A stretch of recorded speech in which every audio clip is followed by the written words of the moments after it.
सर्दियों में ख़ास तौर पर बनाई जाती हैं अलसी की पिन्नियाँ और बहुत शौक़ से खाई जाती हैं। उसमें इस्तेमाल होने वाली तमाम चीज़ें जो है वो मैंने लिख दी हैं। तो इन तमाम चीज़ों को आप तैयार कर लें। उसके बाद अलसी को भून कर आप पीस लें और गंदम को भी भून कर पीस लीजिए।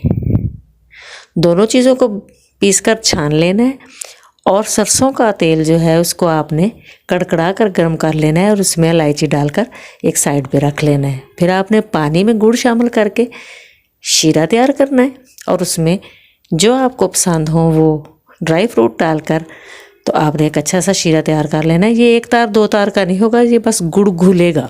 गरम किया हुआ तेल अलसी और गंदम को शामिल करके अपनी पसंद के ड्राई फ्रूट्स डालकर इसको बाइंड कर लीजिए, पिन्नियाँ बना लीजिए। बहुत मज़े की बनती हैं। ये नरम वाली अच्छी वाली पिन्नियाँ हैं जो कि हमारे बुज़ुर्ग बनाया करते थे।